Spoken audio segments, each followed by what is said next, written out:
derretendo até o solado do sapato. Lindo testemunho do irmão. E muita gente aqui tem testemunho maravilhoso para dar. Você precisa falar, porque quando você fala, Jesus é glorificado e o diabo cai de boca na terra, no chão. Certo? Testemunho.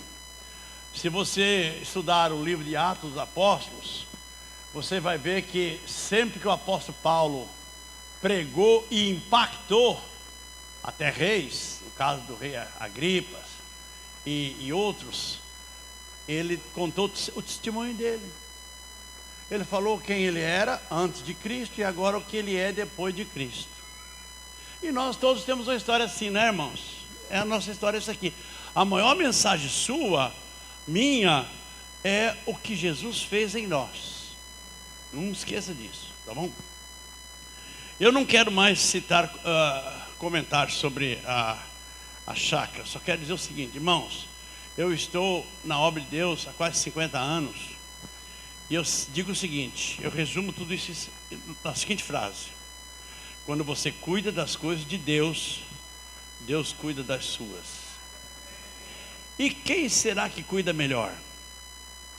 É eu ou Deus? Então não tenha medo de gastar sua vida nas coisas de Deus. Eu tenho gastado minha vida, toda a minha vida nas coisas de Deus. E se fosse preciso, faria tudo de novo, da mesma forma que fiz. Tá? Eu quero, nesta noite, falar com vocês sobre 2 Reis, capítulo 4. Graças a Deus pelos irmãos que estão aqui, lá do Jardim Glória, pelos pais do irmão.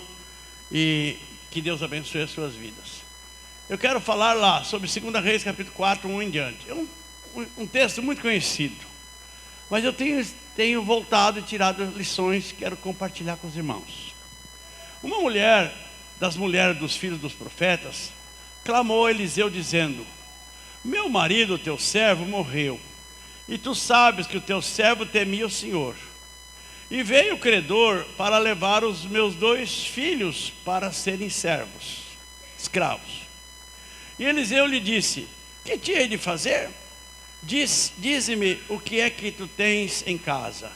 E ela disse: tua serva não tem nada em casa, senão uma botija de azeite. Então disse ele: vai, pede emprestado de todos os teus vizinhos vasilhas vazias, não poucas. Então entra e fecha a porta sobre ti e sobre os teus filhos, e deita o azeite em todas aquelas vasilhas, e põe à parte a que estiver cheia. Partiu, pois, dele, e fechou a porta sobre si e sobre seus filhos, e eles lhes traziam as vasilhas, e ela as enchia. E sucedeu que, cheias que foram as vasilhas, disse a seu filho: traze-me ainda uma vasilha. Porém ele lhe disse: não há mais vasilha alguma. Então o azeite parou. Então veio ela e o fez saber ao homem de Deus.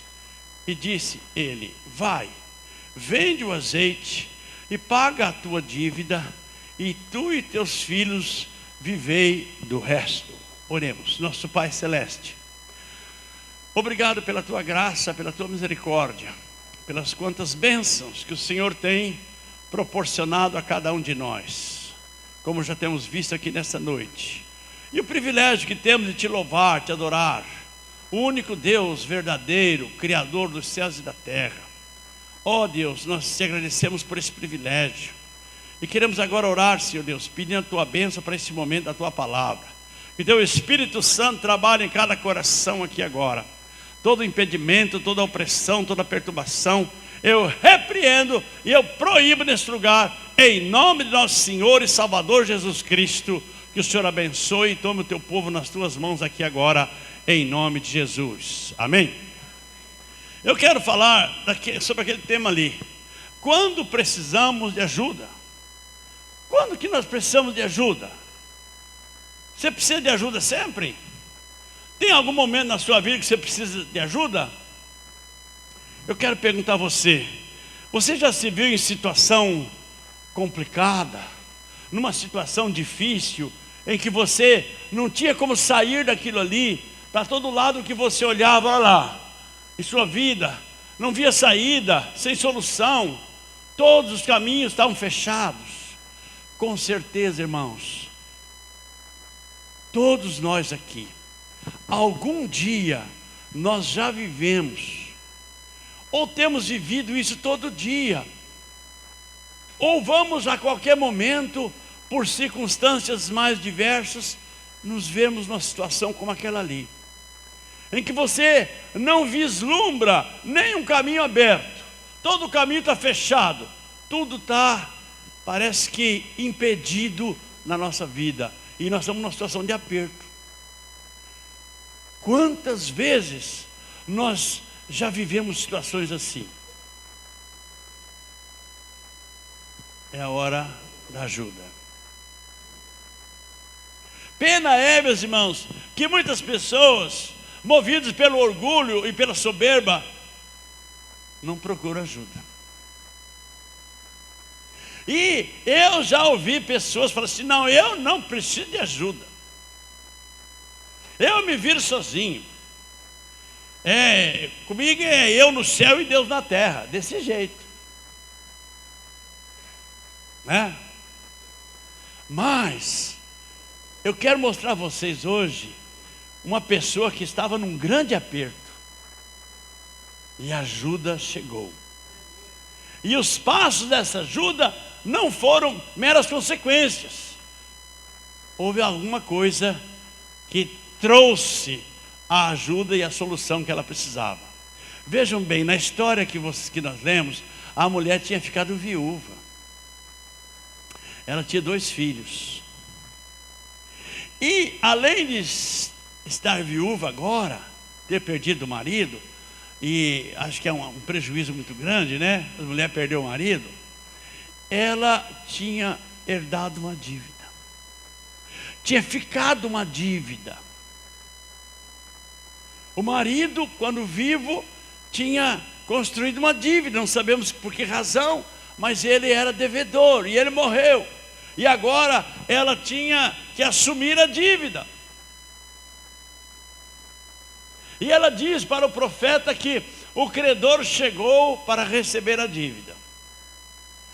E se ela não tinha com o que pagar monetariamente, pelo costume oriental, ela tinha que entregar os filhos para serem escravos. Aquele acreedor se tornaria o dono dos seus filhos, e os seus filhos iam ser escravos para trabalhar para ele o resto da vida. Então veja você que situação: perdeu o marido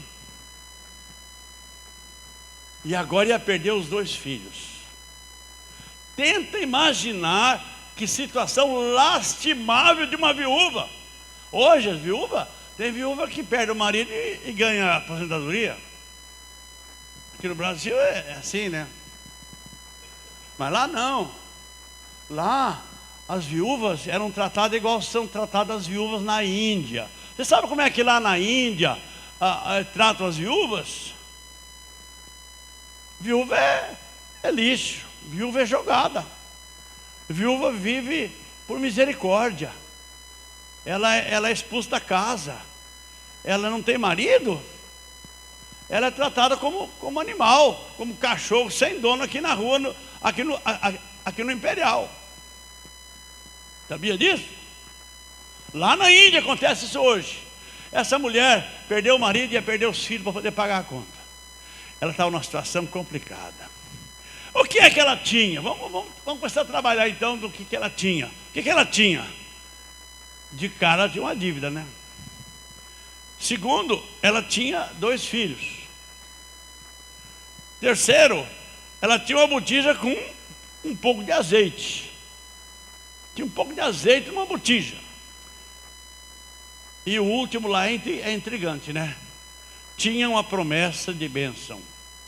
Ela tinha uma herança. Mas que herança, pastor? Ela tinha uma herança de dívida. Que herança que ela tinha? Vamos falar mais na frente. Eu vou mostrar a vocês a diferença que faz.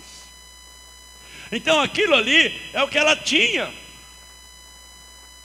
Isso ela possuía. Agora vamos ver o que ela precisava. Vamos ver o que ela precisava. Olha lá, precisava pagar a dívida. Se ela queria sossego, tranquilidade, ela tinha que pagar a dívida. Até hoje é assim, não é? Como é que a gente se resolve e se livra de uma dívida? Você sabe? Pagando. Tem gente hoje que pensa que é diferente, que pode negar a dívida, que pode protelar a dívida, que pode esquecer da dívida. E infelizmente tem gente que esquece, né? Mas naquele tempo e hoje, você só fica livre de uma dívida quando você paga.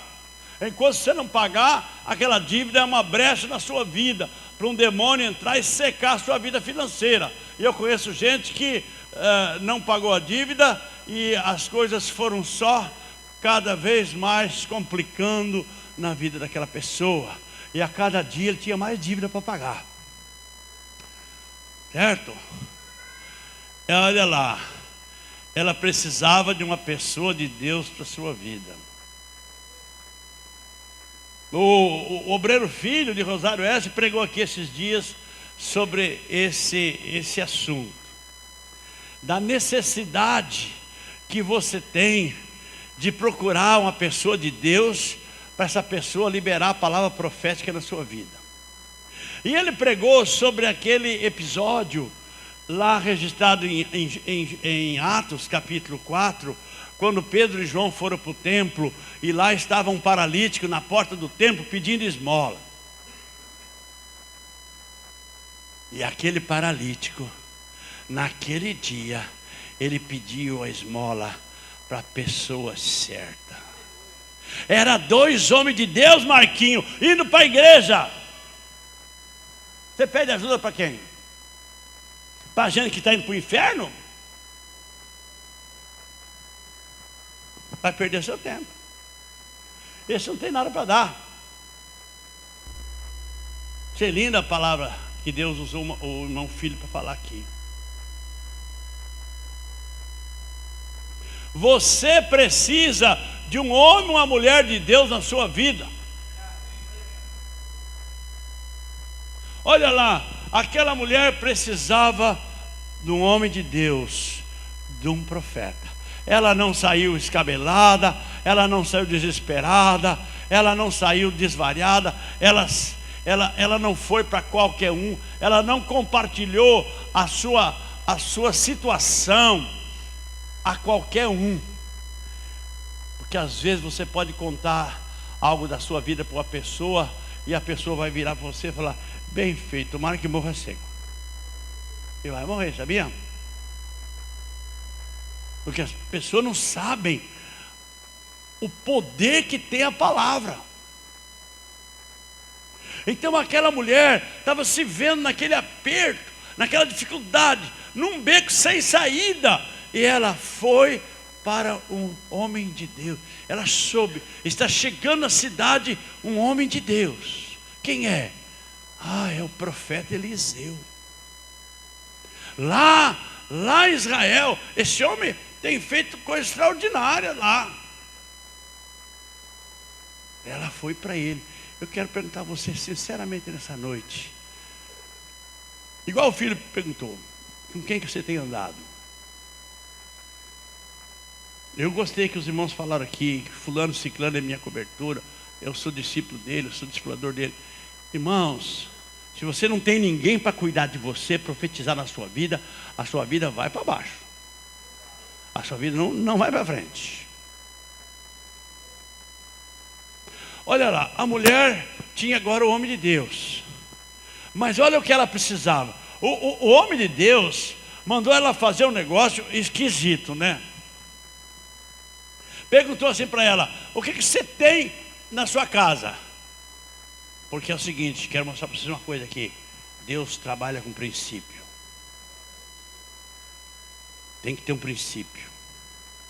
Jesus queria multiplicar pão e peixe para alimentar 5.000 pessoas. Lá no almoço ontem era 50. Já pensou 5.000 pessoas? E o Joedir sendo o primeiro da fila. E lá para o meio vem os outros. Tem que orar. Aí Jesus falou para os discípulos: dá comida para esse povo. Os discípulos viraram do avesso. E crafuncharam por lá e descobriram, né? Uns peixinhos e uns pães na mão de um menino. Menino prevenido, né? Foi para a campanha do monte e levou 2 peixinhos e 3 pãozinhos, 5 pãozinhos. Jesus trabalha com princípio, tem que ter um princípio. Aí pegaram o lanchinho e levaram para Jesus. O que Jesus fez? Jesus transformou o lanchinho num banquete para 5.000 pessoas. Aleluia! Aqui também o profeta perguntou para ela: o que você tem em casa? Ela falou: tem uma botija com um pouco de azeite. Deus parte do seu princípio. Você tem princípio? Ah, não tem nada. Lá em casa é do Satanás, da porta da entrada até o final, é só coisa ruim lá em casa. Então é difícil, viu? Isso é difícil. Ah não, lá em casa é coisa ruim para danar, mas lá no lugar lá tem uma Bíblia aberta. Então é uma esperança. Uma esperança. A Bíblia está aberta no Salmo 90, Salmo 23, é uma esperança. Deus parte de um princípio. Nunca esqueça disso. Se você não tem começo na sua vida, também não vai ter final. Bom, o que mais que ela precisava? Obedecer. Ela tinha que obedecer. O profeta falou assim: então tá, então você faz o seguinte: pede vasilhas vazias para os seus vizinhos. Você tem vizinho? A mulher podia falar assim: Senhor, eu não tenho vizinho nenhum. Depois que eu fiquei viúva, me abandonaram todo mundo. Até meus parentes não me querem mais. Ela falou isso? Não. Ah, Senhor, meus vizinhos. Eu não tenho vizinho. Irmãos, eu conheço gente que não tem vizinho. Marquinhos, você é meu vizinho, né? Posso contar com você? Então vou para lá amanhã para você pagar uma dívida para mim. Tem que ter vizinho. Leomar, você é meu vizinho, né? Posso contar com você? Você tem vizinho? Irmãos, eu saio ali na rua. Eu caminhava aqui na rua, parei de andar. Não tem como andar aqui. O pessoal, enquanto começa a conversar, e eu não consigo andar. Consigo andar. Agora eu ando lá na chácara, na frente da onça. Aí, na minha rua lá eu passo, cumprimento todo mundo, dou boa tarde, dou boa noite, dou até logo. Eu converso com a vizinhança toda. Lá, nossa rua tem evangélico, tem católico, acho que tem espírita, macumbeiro, idólatra, tem herético, lá tem herético também. Eu cumprimento todo mundo, dou bom dia, dou boa tarde. Você é assim também? Os vizinhos sabem o dia que você sai de casa? Eu, quando saio de casa, deixo minha casa para o Marquinhos cuidar e o Leomar. Cuida aí. Você faz assim? É triste você ouvir assim o noticiário: olha, roubaram uma casa lá na vila tal, e o caminhão encostou lá, levaram a mudança inteira e os vizinhos não perceberam. Uai, esse homem não tinha vizinho, tinha? Não tinha vizinho. Você tem vizinho? Tem gente que pensa que vizinho é só para incomodar. Já pensou se aquela mulher pensasse assim também? Ela estava ralada. Mas quando o profeta falou: vai nos seus vizinhos e pede vasilhas, cântaros vazios. Prestou atenção? Não poucos. Deus trabalha com muito, sabia? Deus não trabalha com miséria. Deus não trabalha com pouquinho. Deus não trabalha com escassez. Deus trabalha com abundância. Jesus multiplicou pão 2 vezes, sobrou 12 cestos de pedaço. Por que sobrou? Jesus não podia ter multiplicado exatamente aquilo ali? Podia. Como podia também ter pegado as pedras lá do monte e transformado em pão, não podia? Claro que podia. Mas primeiro parte do princípio. Segundo, faz com abundância. Eu já falei aqui para vocês, Jesus curou paralítico e não mandou fazer fisioterapia. Mandou? Jesus curou cego de nascença. E não mandou ele usar óculos, mandou? Porque Deus não faz nada com miséria. Deus faz tudo com abundância. Então o profeta disse para aquela mulher: vai, pede vasilha e não poucas. Viu como é bom ter vizinho, pastor Wesley? Você mora num prédio, apartamento, tem vizinho? Tem que ter vizinho. Você que não tem vizinho, para mim você está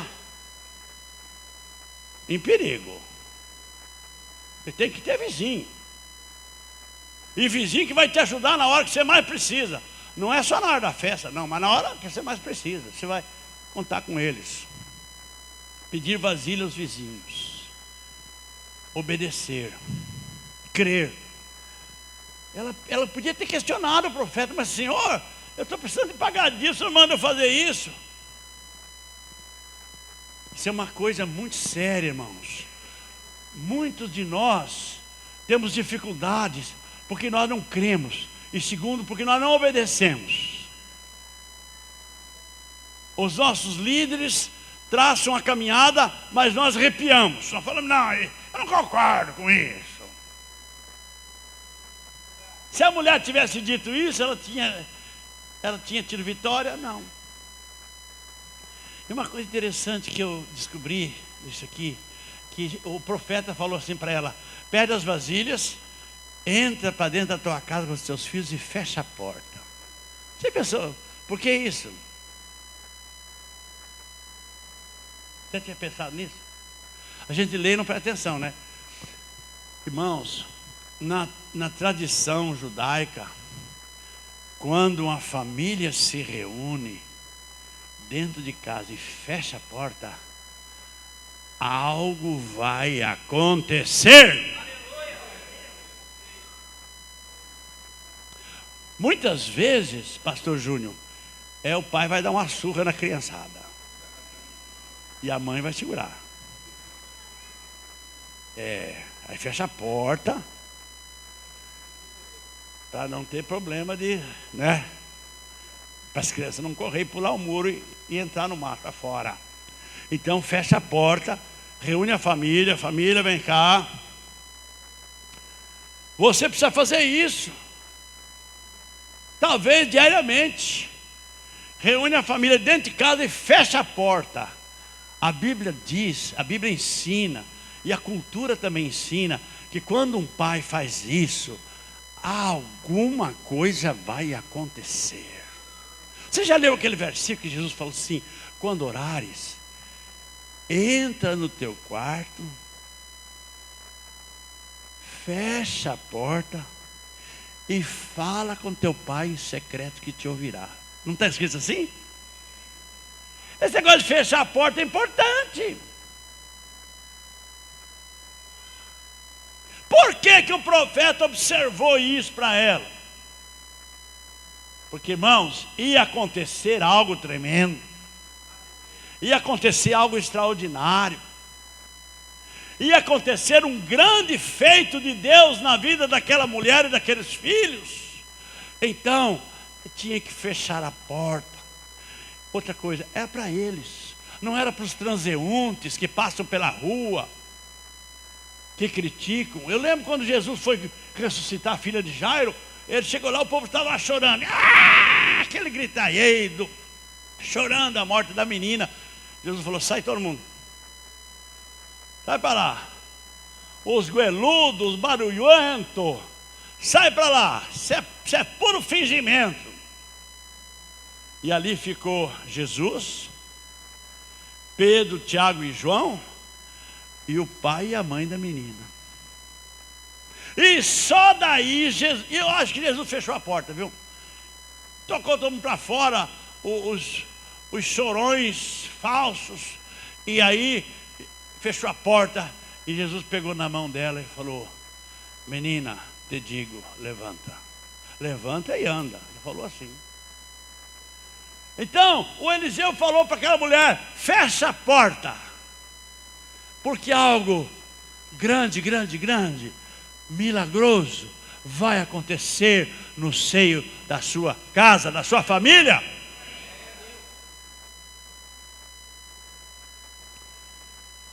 E o que mais, meus irmãos? Aquela mulher, ela tinha uma promessa. Mas qual a promessa, pastor? Aquela mulher, deixa eu resumir. Aquela mulher era uma bem-aventurada. Ué, mas pastor, como que era uma bem-aventurada, abençoada? Ela era uma viúva, tinha ficado viúva. Como é que o senhor está dizendo que ela é bem? Eu vou mostrar para você já. Já vou te mostrar. Aquela mulher era uma pessoa que estava transpirando bênção, transpirando vitória, transpirando conquista.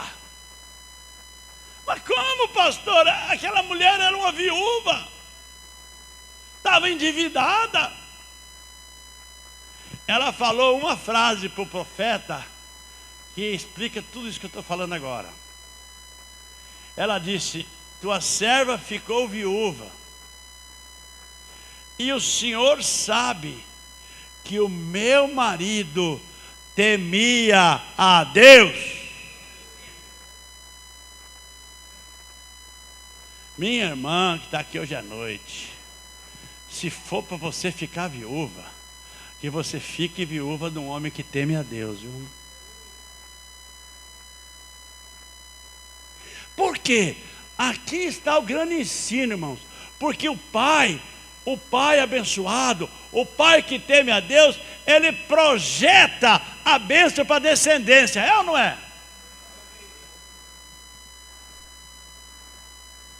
Ah, coitada da mulher, era uma desaventurada, era viúva. E além de viúva agora, ela tinha que entregar os filhos para ser escravo, para pagar dívida. É tudo isso, enquanto um homem de Deus não chegou lá. É em tudo isso, enquanto ela decidisse não obedecer o profeta. Mas a partir do instante, meus irmãos, que o profeta chegou lá, e que o profeta traçou o caminho da vitória, e ela pegou, e saiu correndo pela vizinhança buscando vasilha. E os vizinhos perguntavam: mas para que você quer vasilha? Não me dá vasilha. Ah, mas está cheio. Não, eu quero vazia.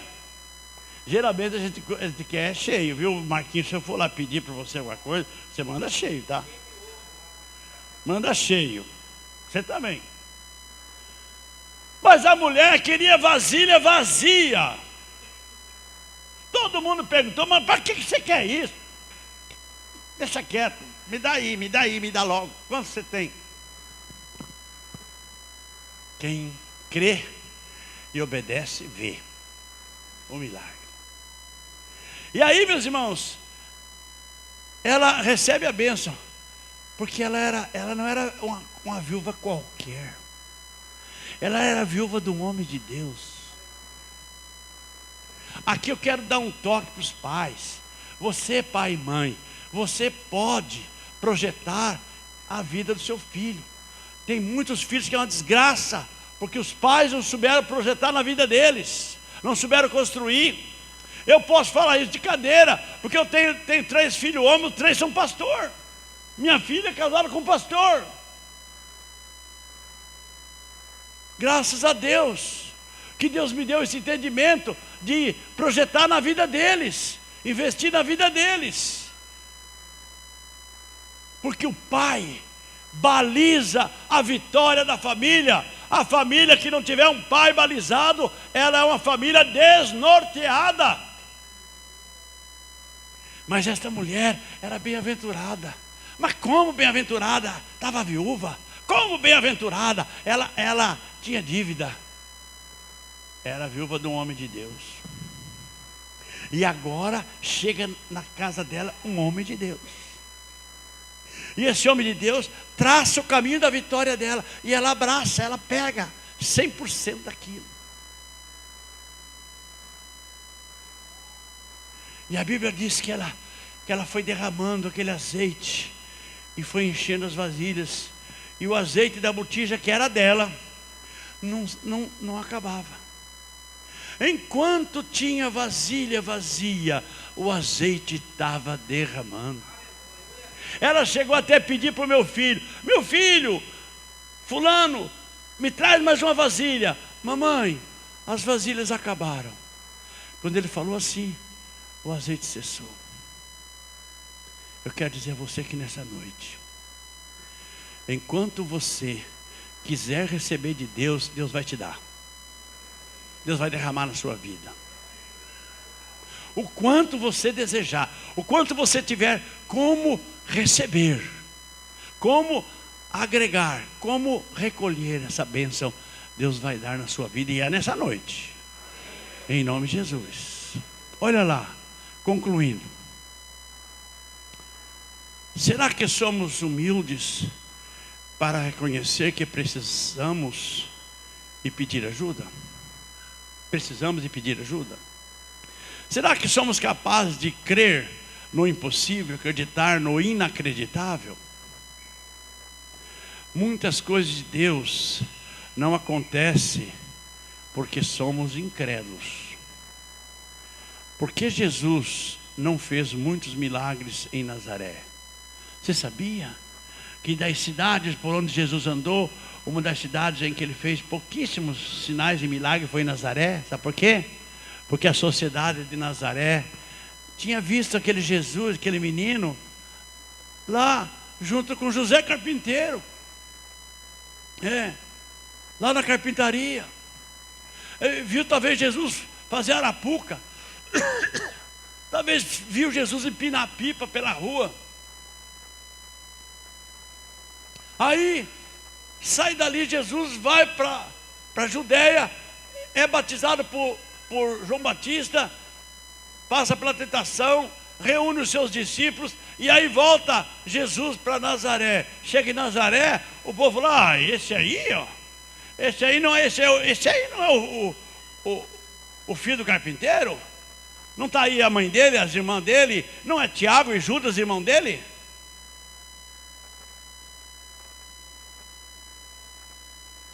A incredulidade, a falta de crer no impossível, crer no inacreditável. Parece que não tinha outro jeito, era impossível. Aquela mulher ia ter que entregar os 2 filhos para ser escravo pelo resto da vida para aquele aqueredor.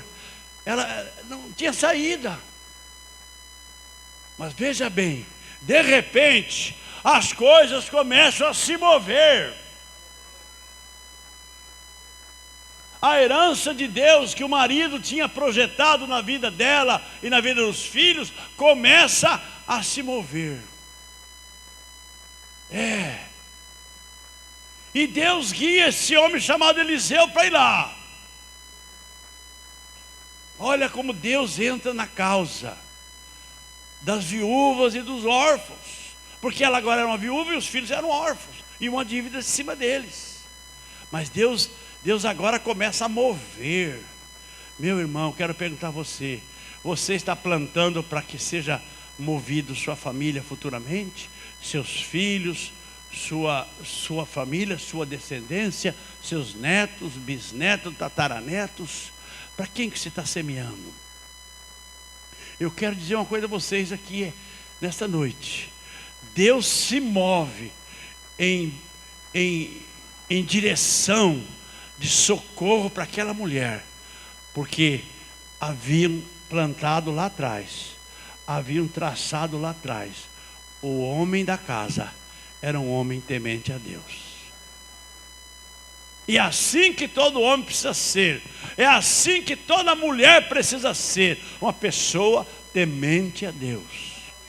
porque você vai abrir as portas de vitória, de bênção, de conquista na vida da sua família e na vida dos posteriores, daqueles que virão depois de você. Eles vão ser abençoados, eles vão ser assistidos por Deus, eles vão ser socorridos por Deus. Deus vai operar o impossível na vida deles.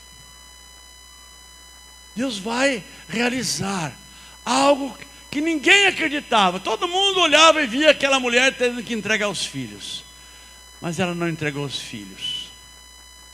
Meu irmão, minha irmã, Deus está aqui nessa noite dizendo para você: você não pode entregar seus filhos para a escravidão. É muito triste pensar de que muitas pessoas, muitas famílias, muitos pais e mães têm entregue os filhos para a escravidão. Escravidão do vício, da droga, da prostituição, da promiscuidade, etc, etc. É muito triste pensar, mas é verdade. E você como cristão, você como uma pessoa que se diz seguidor de Jesus, você não pode fazer parte desse índice do mal. Não. Você precisa criar seus filhos, sua família, com sujeição, com ensino, com orientação. Ah, pastor, mas hoje as crianças não querem nada com nada. Não querem nada com nada como? Claro que querem. Enquanto seu filho estiver com os pés debaixo da sua mesa, é você o responsável por eles. E não fica ouvindo esse blá blá blá aí de fora, não, porque isso aí, esse povo aí só vai produzir uma geração sem proveito. Quer ter uma geração de proveito? Ensine, eduque, corrija, discipline. Pode disciplinar. A Bíblia diz que a vara é que quebra a dura cerviz da criança. Ensine, discipline. Eu dou graças a Deus pela surra que meu pai me deu e minha mãe. E minha avó só não me deu surra porque eu consegui escapar. Mas está lá, ó. Porque Jesus não fez muitos milagres em Nazaré. E todo mundo... Ah, esse aqui é o guri que empinava pipa aí, armava arapuca lá no matinho. Ah, o que é isso? Aí Jesus não fez muito milagre lá. Ele não faz também na sua vida, e nem na minha às vezes, porque nós achamos que nós subestimamos Jesus. Ah, meu caso Jesus não resolve. Aí eu já ouvi. Ah, meu caso não tem solução, pastor. Ué, se não tem solução, então não existe Deus. Que Deus é solução para todas as coisas. Você não confia em Deus?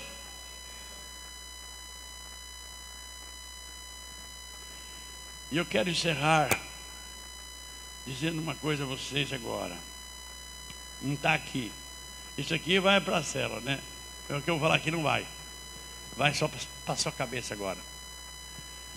Quero explicar a você o seguinte. Se você tem Cristo no seu coração, você tem uma dívida, não tem? Você não é escravo, mas você tem uma dívida. Jesus te comprou. Jesus pagou o seu preço. Você só pode pagar, você só pode devolver para Jesus o que Ele fez com você, se o pagamento for com óleo ou com azeite. Como é que a mulher pagou a dívida? Com azeite, não foi? As vasilhas, ela pediu emprestado dos vizinhos. O que é emprestado? Emprestado é um objeto que eu peço emprestado e depois eu devolvo. Tem gente que esquece de devolver, né?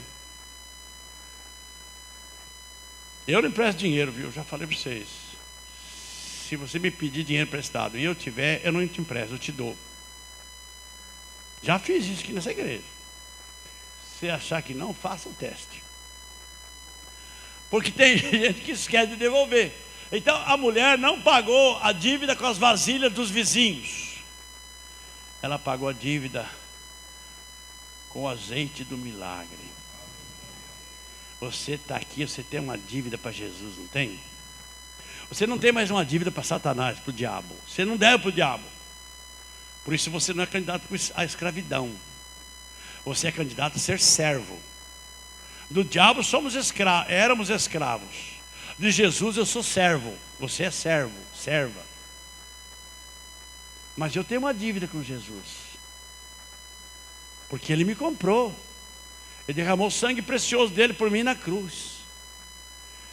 E essa dívida espiritual eu só pago com azeite, sendo cheio do azeite de Deus, sendo cheio do óleo de Deus. Até porque na parábola das 10 virgens, as virgens que entraram para as bodas do Cordeiro eram as que tinham azeite na lâmpada e na botija. Já preguei isso aqui várias vezes. Meu irmão, minha irmã, se você quer fazer parte da igreja gloriosa, você tem que ter azeite na lâmpada, queimando. Esse azeite vai queimar. E você tem que ter azeite na botija. É assim que você pode pagar o que Jesus fez por você. Porque se você tiver azeite na sua botija, você vai falar igual o irmão falou aqui. Quer ver a célula multiplicar, que quer ver a célula crescer, que quer levar gente para o encontro, quer isso, quer aquilo. Isso aí é azeite. Só fala isso quem tem azeite. Só faz isso quem tem azeite. Tem muita gente que fala e não faz. Mas quem fala e faz é porque tem azeite. Azeite multiplicado. Não importa se a vasilha é emprestada. Isso não importa. O que importa é que o azeite vai ser multiplicado. Eu vou pedir que o irmão, nosso novo tecladista, você viu? Que bênção, hein? Em tocar aqui uma música e nós vamos ficar em pé. Fica em pé. Você que quer azeite multiplicado na sua vida, fique em pé, que nós vamos orar agora. Enquanto o irmão vai tocar uma música. E o pessoal do vocalista, instrumentista, pode vir para frente. Nós vamos falar com Deus agora. Meu irmão, não sei qual é a sua situação. Minha irmã, não sei qual é a sua situação. Talvez você está vivendo um aperto.